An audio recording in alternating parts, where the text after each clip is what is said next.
So in March of 2024, we're actually getting a high-grade Destroy Gundam, and I am so surprised. I'm sure a lot of people are, but it's finally happening.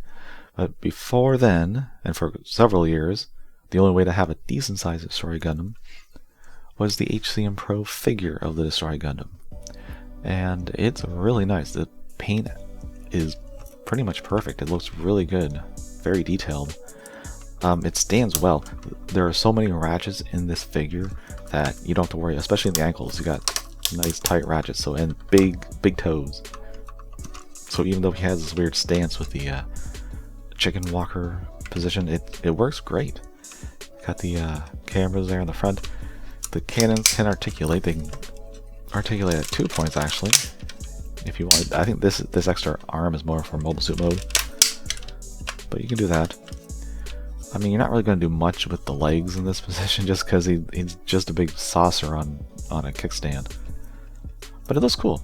And 1/200 scale, I believe, is the appropriate scale for the HCM Pro. So this is what it looks like to a normal mobile suit. I don't have anything from Seed or Destiny, but you can see kind of big. So this is what you should be expecting with the high grade.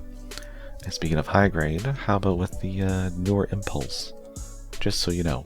High 144, 1/200. I hope that's 1/200. That's what I've been told anyways. The internet wouldn't lie to me. And of course it has a transformation.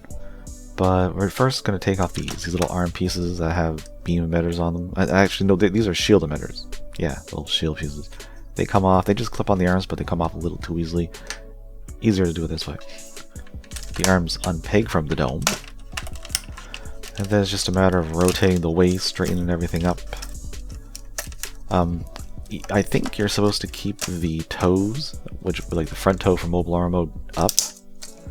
But we're gonna be keeping it like, okay, we can keep it up for now. But if I have it standing on a shelf, it's down. Giant kickstand really helps with any kind of pose.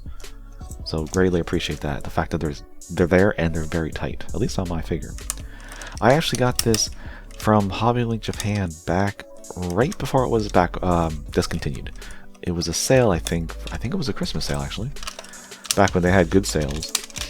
Oh, and the backpack really doesn't go, I feel like it should go farther, but it doesn't.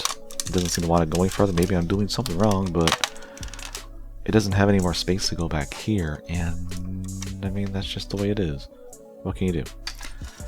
But yeah, I bought this, and as soon as I did, like a few minutes later, it was out of stock, back ordered forever, and then discontinued. This little sliding track is very tight, but thankfully, it's not hard to get the ball joint of the head back on. And that's your Destroy Gundam. Very chunky. Let's get that Dynamis.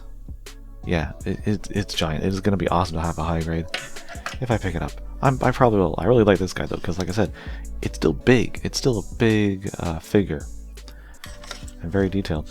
Well, let's take a look at that noggin. It's pretty nice. There's actually two different V-fins. I have the rubbery one on here because if you transform it, you might break it. And then this is the solid version. So, I mean, if you're going to have it just in one mode, like in this mode, might as well keep the solid one on. But if you're going to transform it, I think rubber is better. Old Master Grades used to do that. And then they stopped. But it was a good idea. Now, even though it has a giant, like, saucer on its back, it still has decent posability and so many ratchets. So many. Ball jointed head, of course. But the arms, let's get these out of the way. They're going to be annoying. Soft ratchet. But it is there. Well, it's a tight ratchet, but it's soft clicks. Got a stronger one going out. One in the elbow. Just ball jointed wrist. You actually have open hands too. I'll show in a second. The waist has a little bit. It's very soft, but I hear it. Listen. I don't know if you hear that little jingle. Something's loose in there. I don't know if it's the waist or the legs. But I don't like that. Speaking of legs, they're also ratcheted at the hips. Very nice. Even going out. But the thing is, the ratchets going out are really far apart. Like, here's standing straight, and then like you can kind of force it to stay in between, but it really just seems to want to go like that. Kind of weird. Would like some more teeth in there. And nice double jointed knee. If I can get to work. There's a lot of stuff going on back here. but it is pretty good. I don't want to break it, but it is nice. And of course, super tight ratchets on the ankles and the little toes. A little bit of tiltage. Would have been nice if there was some more, but I'll take what I can get. And the one thing I forgot that this thing has, it's actually got rocket punch in both arms, because the arms can fire off in the show. You just have little triggers, one on the top, one on the bottom, and it pops off. So these would fly around in the show and they'd be like blocking. And I guess it could fire here. So yeah, there's probably a beam emitter in here. Beam shield, beam rifle. Flies around. Pew, pew, pew, pew. That's just so cool that they have that. And you can still use, of course, like I said, the cannons here. They're on a couple of hinges, so you can just get them over the shoulder. Which I don't know if it ever did that in the show. I don't recall. But it's cool that you can do that. I wish they kind of move separately, but they peg in like 2 positions to keep it locked in place, so they can't like swivel independently. Even some paint in there, in the where the cannon is. Oh, there goes up. Yeah, that is annoying, but I mean, I think I'd rather have a loose V-fin than a broken V-fin. Like, what do you say? I that's how I feel, anyways. And I mentioned it had some extra stuff. Basically, if you wanted to recreate, if you had a Freedom high resolution and the Force Impulse high resolution, you could recreate the pose where like it's getting stabbed by the impulse. You got the sword from the sword silhouette, and you got some stands. And then these are like for the